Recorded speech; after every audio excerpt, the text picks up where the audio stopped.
Afternoon, everyone. Hope you survived the snowstorm okay. A few things to pass along at the top, and then I'll be glad to get to your questions. As you are aware, Secretary Austin was released from Walter Reed National Military Medical Center Monday, and on the advice of his doctors, will perform his duties from home for a period of time while he recuperates. As our press release highlighted, the Secretary has full access to required secure communications capabilities in his home. I don't have a date yet to provide in terms of when he'll return to work in the Pentagon, but we'll be sure to keep you updated.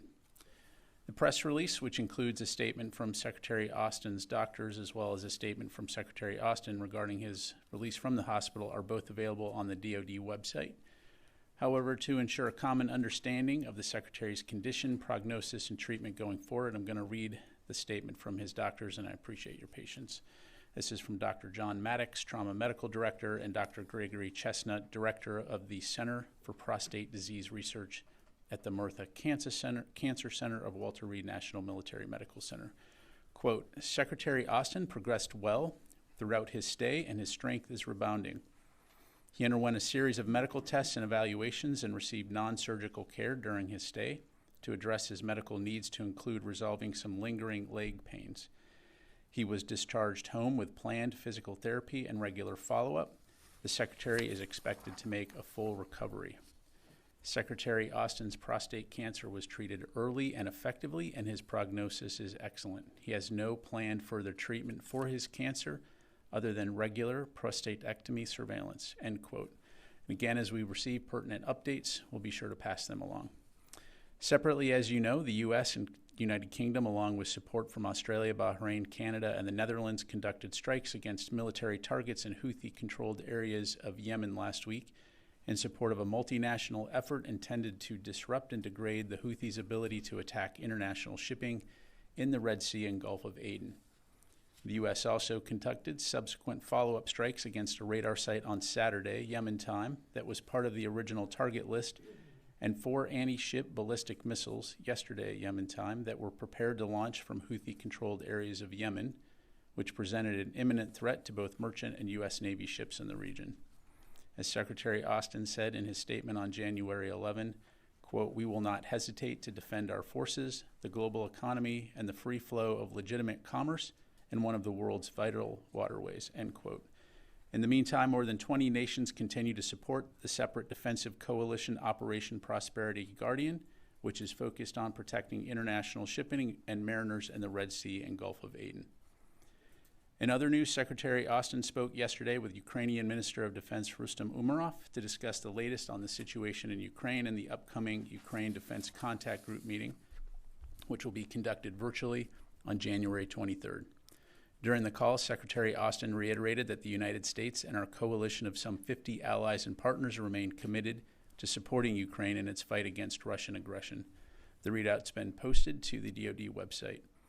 And then lastly, on behalf of the department, we would like to congratulate U.S. Air Force Second Lieutenant Madison Marsh, who was crowned Miss America over the weekend in Orlando, Florida. Lieutenant Marsh, a recent U.S. Air Force Academy graduate, was crowned Miss Colorado in November of 2023. She is currently earning her master's degree from the Harvard Kennedy School through the Air Force Institute of Technology's Civilian Institutions programs.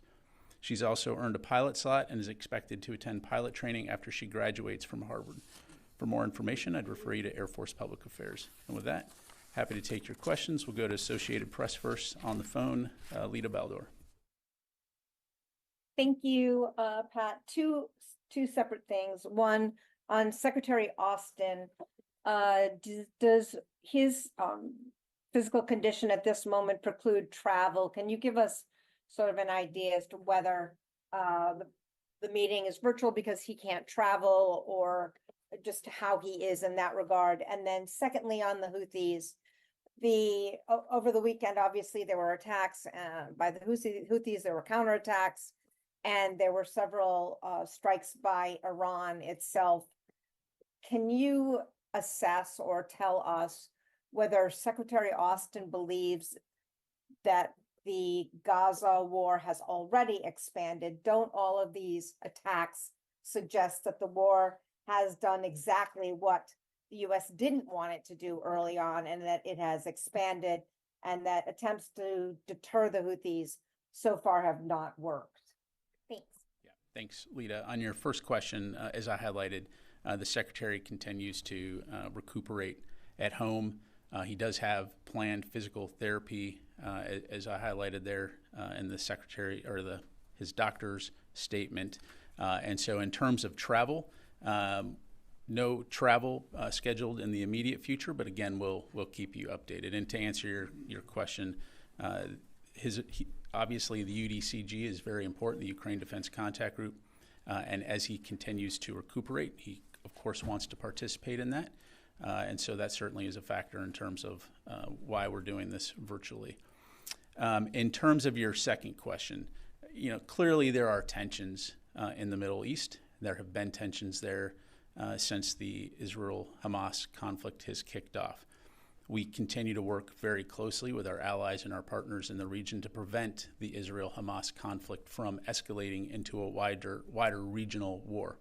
When it comes to the activities that we see by the Houthis in the Red Sea, again, they are exploiting this situation to conduct attacks against the ships and vessels from more than 50 countries, affecting more than 50 countries around the world. And so we're going to continue to work with our partners in the region to prevent those attacks or deter those attacks in the future. And we're also going to continue to work very hard to prevent the Israel-Hamas conflict from escalating into a broader regional conflict. But to answer your question, no.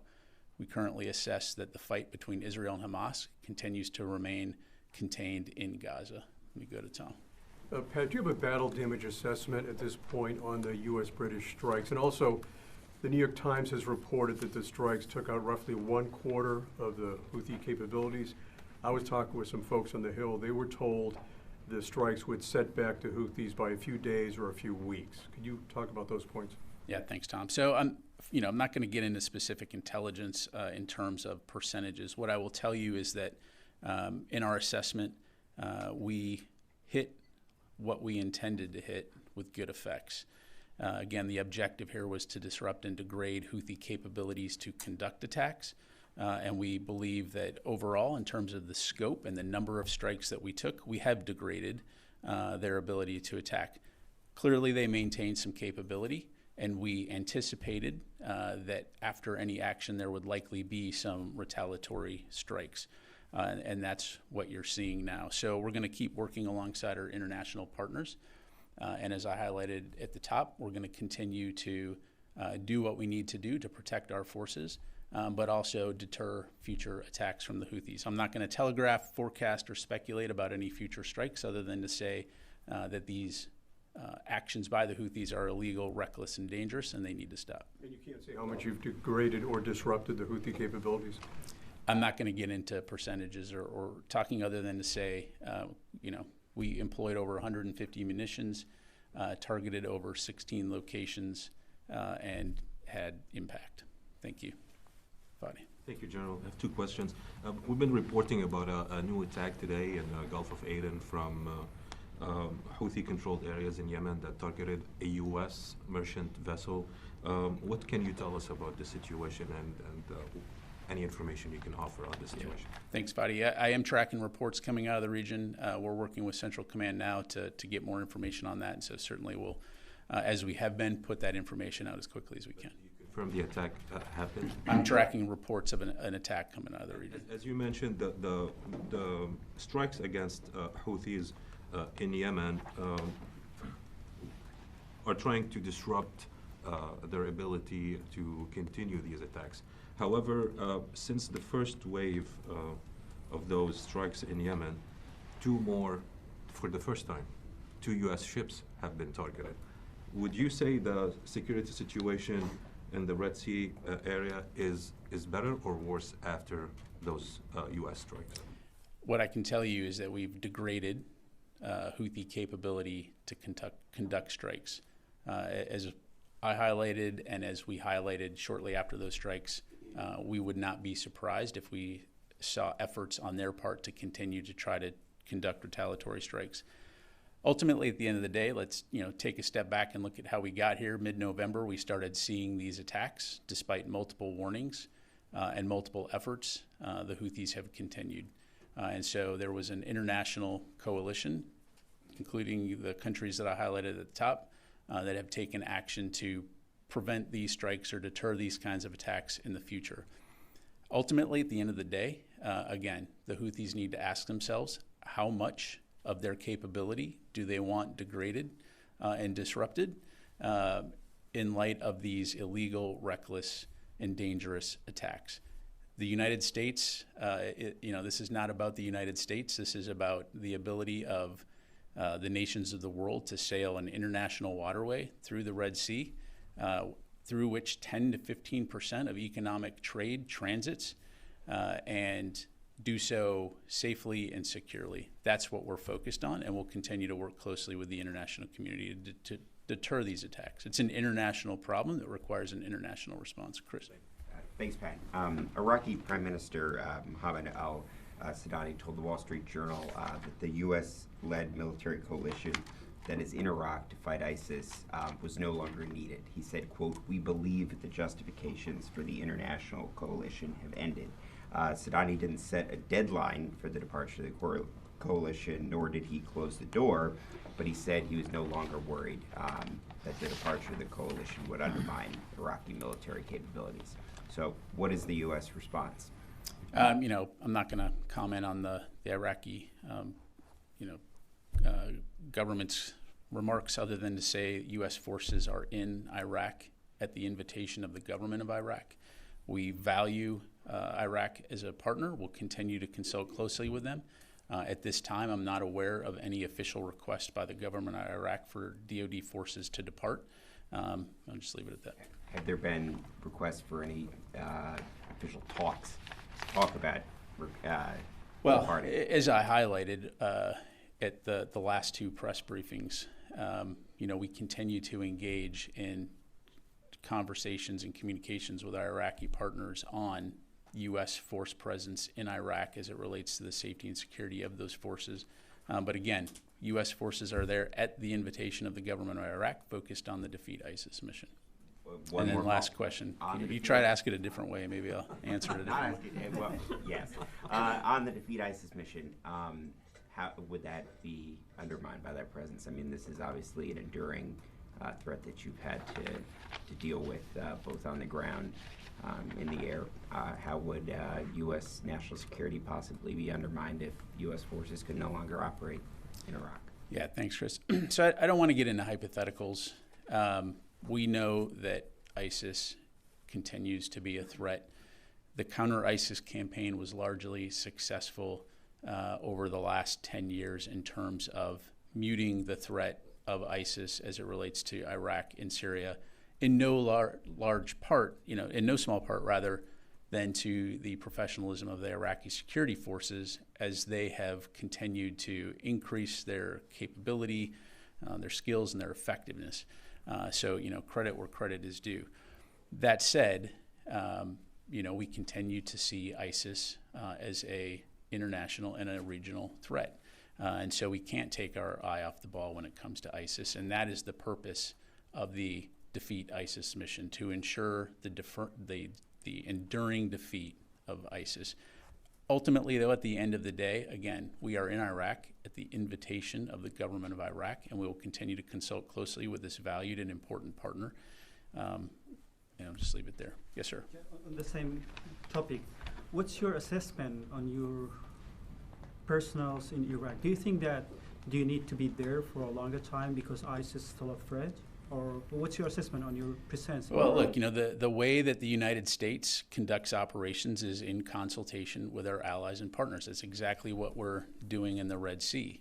And so we are there at the invitation of the government of Iraq. I mean, we've talked about this before, but for the benefit of those who have not been following this, if you go back to 2014, when ISIS was on the outskirts of Baghdad, it was the United States, working with partners in the region, to include Iraq, inviting U.S. forces to come and help to defeat and counter ISIS. And so, we will continue to consult closely with our partners in the region and continue to work together to address regional and international security threats that affect all of our security. And one question on the Iranian attacks on Erbil. What's your assessment on that attacks? Because it was almost within a few miles away from your bases in Erbil. And why you didn't use your anti-missiles system, defense system, to repel some of these missiles that were attacking civilian areas?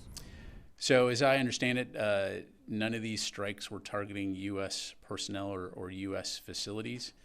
You've heard the Iraqi government respond. I'll refer you to that. My understanding is that these strikes were not precise, and just leave it there. And I need to get to the other side of the room. Yeah.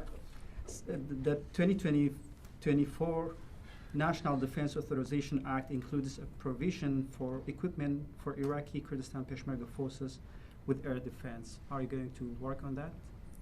Again, I'm not going to get ahead of pending legislation, in terms of, So I don't want to get ahead of that, other than to say, again, Iraq is a valued and important partner, and we'll continue to work closely with Iraq when it comes to security, regional security, and Iraqi needs from a defense standpoint, as we have for many years. But let me go ahead and get to the other side of the room. Yes, sir. General Griff Jenkins, Hey, Griff. pinch hitting for Jen Griffin. Welcome. Two-pronged question. First, the administration redesignating the Houthis as this specially designated global terrorist list, seen as a lesser designation than the FTO. How does that impact you guys? Does it take away any tools for holding terrorists accountable? If you could speak sort of to that. And then the other question on Secretary Austin, as we are now learning more about the lack of communication he provided in his surrounding his hospitalization, is he being held to the same standard of accountability that yourself or anyone else in uniform in this building would be? Yeah, thanks, Griff. On your first question, I'm not aware of any impact on our ability to conduct operations as necessary in terms of supporting Operation Prosperity Guardian, for example, or conducting self-defense strikes or aiming to disrupt and degrade Houthi capability. Again, what I think you're seeing here is a whole of government effort to apply the tools of national power as it relates to deterring the Houthis, and that can include a variety of means, not only military force, but also economic and diplomatic efforts. And importantly, this is not a United States alone issue. This is something we're working with the international community on. As it relates to the Secretary, the Secretary put a statement out taking full responsibility on the issues related to transparency and has committed to doing better. We as a department recognize that there were shortfalls, especially as it related to the notification timelines, and so we are conducting a 30-day review. In addition, the Department of Defense Inspector General is also conducting a separate and independent review. So we will obviously support those, and we will make sure that we're doing what we need to do to improve and do better next time. Thanks. Jeannie. Thank you, General. Two questions on Russia and North Korea. Regarding the solid fuel intermediate range ballistic missile that North Korea launched last weekend, North Korea announced that it was a hypersonic missile launch. What is the U.S.'s analysis on that? Yeah, thanks, Shani. Again, when it comes to destabilizing activity, we'll continue to call on North Korea to refrain from such activity, and we'll continue to consult closely with our allies in the region to ensure that we can maintain regional peace and security. Let me go. Korean Foreign Minister and Russia's President Putin and Russian Foreign Minister Sergei Lavrov have met in Russia recently. They discussed further expanding military cooperation. How do you assess this? Well, we've talked about this before, that clearly North Korea and Russia have a relationship. What we don't want to see is the continued proliferation of aid to Russia to be used in Ukraine. But I'll leave it at that. Let me go to the phone here. Jeff Shogel, Task and Purpose. Thank you. You had mentioned that the latest strike in Yemen targeted Houthi assets that posed a threat to both U.S. Navy and merchant ships. And I wanted to know what data, what evidence do you have that the Houthi were targeting Navy ships?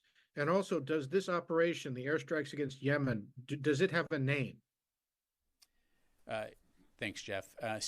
Again, because you have merchant vessels and U.S. Navy ships in the region, as I understand it, the information that we had was that these missiles were being prepared for launch. These strikes were taken in self-defense in order to neutralize that capability, again, as part of the effort to disrupt the Houthi ability to conduct strikes. And to answer your question, I'm not aware of any official designation, i.e. named operation for these strikes. Thank you. Let me go to Nancy, and then we'll go back to the phone. I want to start with the strike on the Houthis. To Tom's question, as I understood, we were going to get some sort of battlefield assessment since the strikes happened on the 11th. Can you give us a sense of when we'll see that, and with what specificity you'll be able to tell us the effectiveness of those strikes? That is, could you answer Tom's question about whether it was 25% of the capability or more or less? Yeah, so I appreciate the question, and what I provided is the assessment in terms of the number of strikes that we took. We assessed that we largely hit what we intended to hit and had the effect in terms of degrading those capabilities. The reason that I can't get into a percentage is because now we start to get into intelligence, and from the podium here, I would start talking about what we know and what we don't know, which can then be reverse engineered in terms of a potential adversary, or in this case, the Houthis, understanding where we may have gaps or not in our intelligence. So I'm just not going to be able to get into those numbers. And then I've reread the January 11th review that the Chief of Staff called for, and if I've read it correctly, there's nothing in there that prevents anyone involved from answering questions from the public or Congress. Is that right? So the 30-day review is to identify, and if you just permit me here, just use the exact words, relevant facts and circumstances, and evaluate the processes and procedures through which the Deputy Secretary of Defense was notified that she should carry out the functions and duties of the Secretary of Defense. The purpose is to better understand the facts surrounding these events and to recommend appropriate processes going forward. Separate from that, there will be an independent IG review to examine the rules, processes, procedures, responsibilities, and actions related to the Secretary's hospitalization. I'm going to paraphrase here, but again, this is all out there, and assess whether the DoD's policies and procedures are sufficient to ensure a timely and appropriate notification and the effective transition of authorities. So again, all of these, as I understand it, will be comprehensive in terms of looking at the Secretary's hospitalization and the required notifications.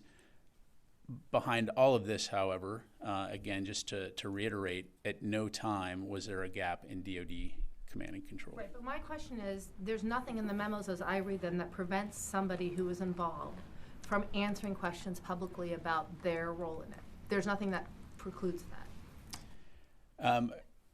At the risk of trying to prove a null hypothesis, I think the department personnel, of course, are going to be available to answer questions from whoever's conducting the review, whether it's the Director of Administration and Management or the DoD IG. Right. I guess the reason I'm asking is, as you know, we've been asking you some of the same questions over and over again since the 5th, and you've been unable to provide answers.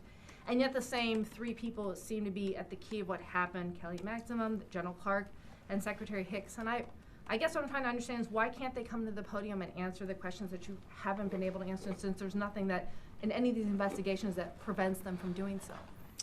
So, Nancy, what I would say is, again, we are committed to supporting these reviews. Obviously, we want to make sure that we're getting the facts, that we're doing what we need to do, improve processes going forward.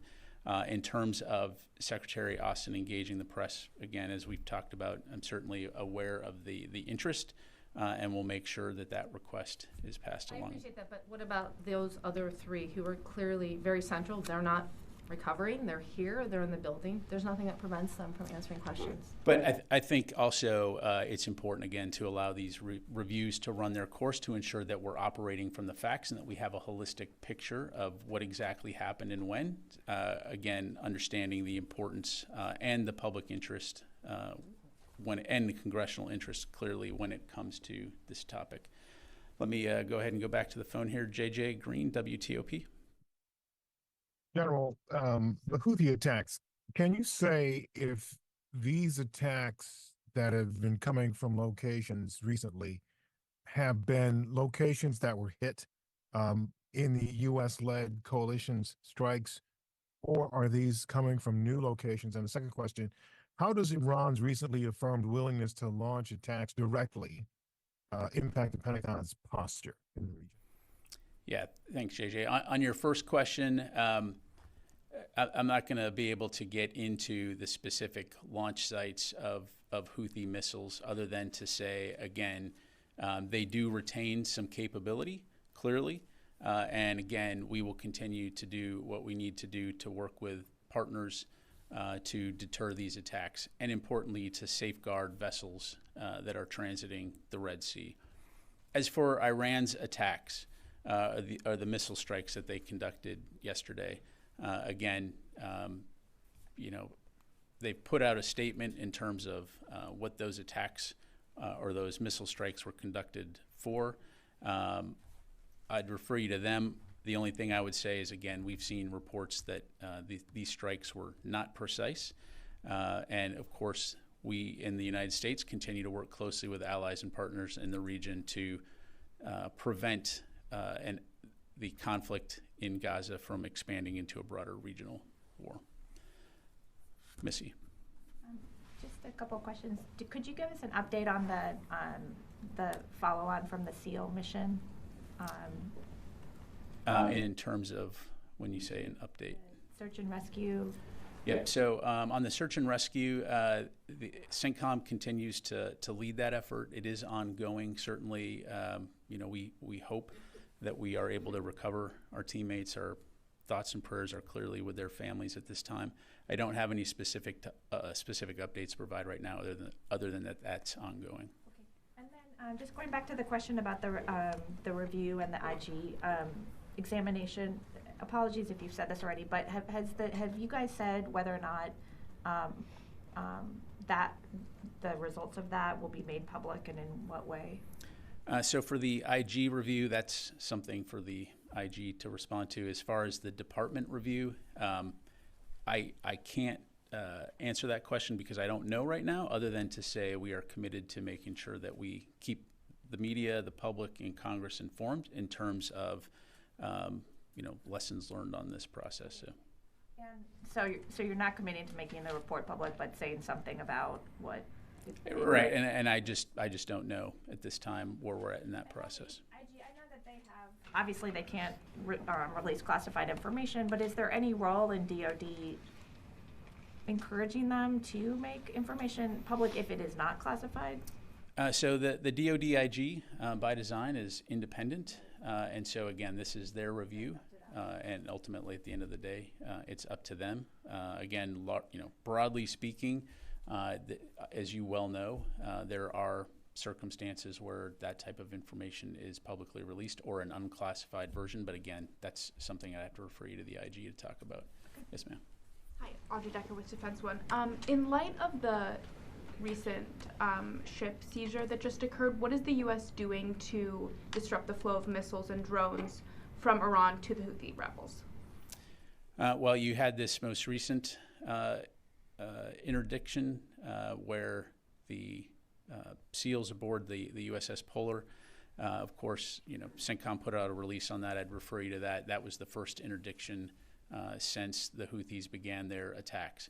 If you take a step back, however, and look, the U.S. has worked very closely with partners in the region when it comes to conducting search and, when necessary, seizure for illicit arms that are transiting that region. And does that require more U.S. forces in the region or a change of posture at all? I'm not tracking any announcements to make right now in terms of additional U.S. forces in the region. As you've heard us say, we do maintain the ability to be flexible in terms of whether or not we need to place additional forces in the U.S. Central Command area of responsibility or anywhere worldwide. Let me go to Tony. A couple things you said here. The Houthis do retain some capability, clearly. But prior to the strikes, did the U.S. see a widespread dispersion of Houthi forces that in hiding, given all the chatter, all the publicity of an imminent attack? Yeah, thanks, Tony. I'm just not going to talk about intelligence about what we knew pre-strike. Other than, again, we maintain a significant intelligence capability, and I'll just leave it there. Now, yesterday, the CENTCOM announcement saying these missiles were launched prior to strike. They were hit prior to launch.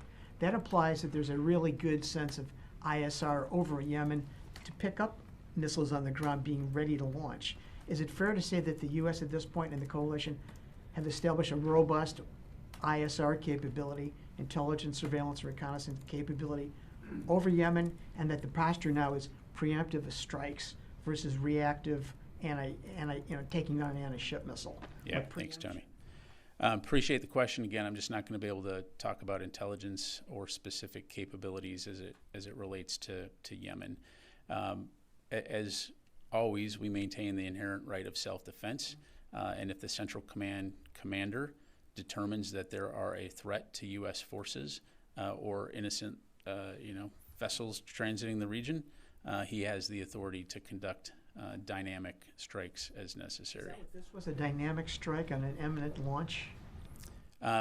Yes. I mean, a dynamic strike means if you see a situation where forces are in danger or there's a threat, then you have the authorities to conduct a strike. Drone strikes, since they were loitering over? Yeah, so for operation security considerations, I'm just not able to go into more details in that regard. So let me go back to the phone here. Howard, Warzone. Yeah, thanks. I just wanted to follow up on a few things. First of all, I wasn't sure, did you say you're not saying how that strike, the preemptive strike was carried out? And additionally, the Houthis have said that they're going to strike U.S. bases in the region. Do you anticipate that's going to happen? And then another question, Iran said it carried out a missile strike with a new missile that reached about 800 miles. Are you tracking that? And how concerned is the Pentagon about this capability? Thanks. Yeah, thanks, Howard. On your last question, I don't have anything to provide other than obviously, the capabilities that Iran maintains and develops is something that we watch closely all the time. And then on your first question, I apologize. What did you ask again? That was.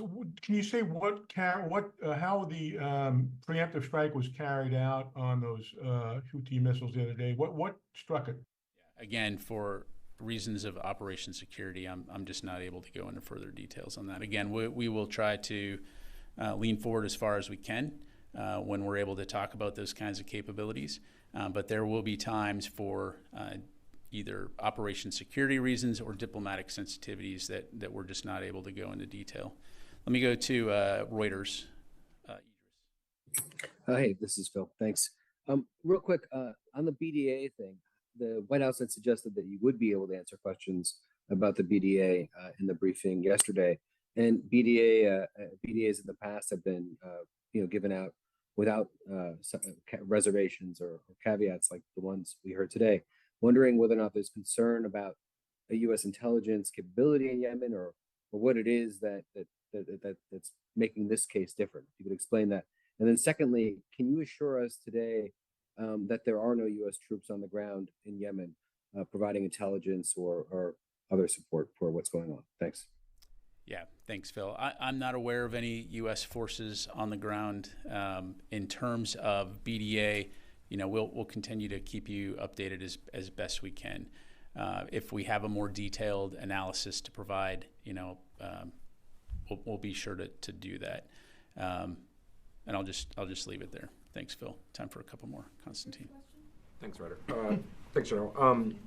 Just following up on Secretary Austin, there was some reporting yesterday that the 911 call was released to several outlets, and an aide on the call says we're trying to remain a little subtle in asking the ambulance to approach the house quietly. Is there any context to those remarks that you can offer? Well, again, as I highlighted, we're conducting a review. The Secretary has publicly come out and taken responsibility in terms of the need to do better in terms of transparency as it relates to his medical treatment. So I'll just leave it there. And just a quick follow-up. Does that mean that he's got a live-in Pentagon military aide in his house with him at all times? The Secretary has, for obvious reasons, 24-hour, 7-day-a-week security and staff support, as one would expect for the Secretary of Defense. Thanks. Warren? I want to just follow up on that more specifically. Can you say why the aide asked for subtlety from the ambulance? I understand there's a 30-day review, but it shouldn't take 30 days to know why he asked for subtlety. Was that an order from the Secretary, or did he do that on his own accord? Yeah, thanks, Orrin. Again, I'm not going to have more details provided. We're reviewing this. The Secretary has, again, taken responsibility in terms of the need for transparency as it relates to his medical care. But beyond that, I don't have any further details. I'll follow up on a different topic, if I may, on the SEALs. Why were SEALs on this mission? If I'm not mistaken, and I may be mistaken here, SEALs aren't normally part of a team that does visit, board, search, and seizure operations. Was there a specific reason that this particular mission involved SEALs? So I'm not going to go into the specifics of the operation other than to say we use a wide variety of capabilities around the world for a wide variety of missions. And so, there are going to be missions that SEALs are involved in that require that specialized skill. So, Courtney. Did you answer, I think it was Phil's question about saying there were no U.S. troops in Yemen? I'm sorry. I'm not tracking any U.S. forces on the ground in Yemen. And then yeah, in terms of Houthi-controlled areas, which I think is what he was asking. And then on the, I just want to go back one more time to this review, because I don't understand how in one breath you're saying that you and the Secretary are committing to transparency and you aren't committing to providing the review publicly. It's not a classified. I didn't say I wasn't committing. I said I just don't know the answer to that question, where we're at in the process, and so I don't want to overpromise and underdeliver when it comes to the review. So what I'm committing to is we will obviously work to ensure that the public has an understanding of what we've found and what we're doing to improve. But I just can't stand here today and tell you where we're at in that process. Maybe we could ask that you. I'll take the question. That would be great, thanks. Because it just doesn't seem like how the review has been underway for a week or so now. I don't even know what day it is today. For a week or so now, and it doesn't. I don't understand why it wouldn't already be established that it would be provided publicly. That we did ask last week as well if you could commit to that. So maybe next time we could have an answer. Thanks. Gotcha. Thanks. You mentioned these strikes that Iran carried out in Iraq, northern Iraq, and Syria were not precise. I'm wondering if you can offer a little more detail on that. Did they, is it the department's assessment that they didn't hit what Iran intended them to hit, or were they hit something that Iran later publicly said was actually not connected to what they hit?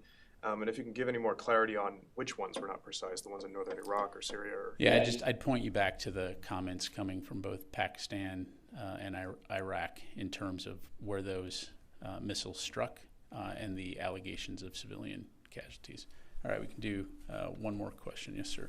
And then we'll go to your last question, Tom. And one clarification from me. That's not a question, clarification. Okay. Yeah. Thank you, General. While your forces are in Iraq at the invitation of the government of Iraq, if you are asked in what way you can protect Kurdistan region as part of Iraq from Iranian attacks and it is backed militia groups? I'm sorry, can you rephrase that? I'm not sure I fully understood. Your forces are in Iraq at the invitation of the government of Iraq. But if you are asked in what way you can protect Kurdistan region, where Iran attacked recently, which is a part of Iraq, in what way you can protect the region? Well, to your point, we're there at the invitation of the government of Iraq, and the focus of those forces is on the Defeat ISIS mission. So when it comes to the sovereign protection of Iraq, ultimately at the end of the day, that's the responsibility of the government of Iraq. And if they ask us for support, and that's something that we're able to mutually agree upon and support, then clearly those are discussions and things we would do.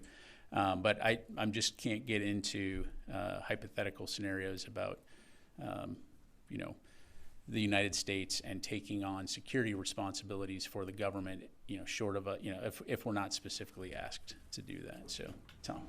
Thank you, General. The strikes on the Yemen infrastructure, who actually authorizes those strikes, you know, each time it occurs? Is that a secretary decision or is it a CENTCOM decision?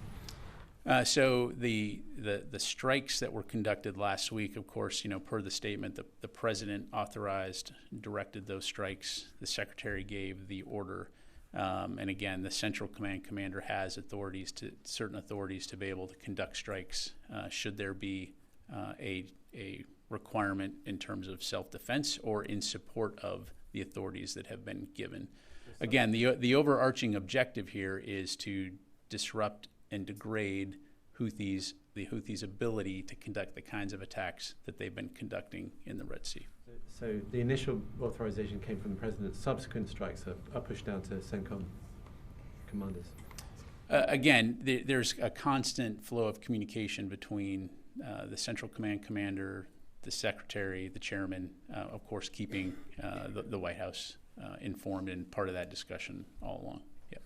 And last question, clarification. So outside areas controlled by Houthis, there remains to be U.S. forces in Yemen, according to your knowledge? I'm not tracking any U.S. forces in Yemen, but I think, and again, I apologize if Phil wasn't implying this, but the question, as I inferred it, was, do we have U.S. forces on the ground in Houthi-controlled areas of Yemen, you know, conducting intelligence operations? Again, I'm not tracking any U.S. forces in Yemen at this point in time. In the entire of yeah.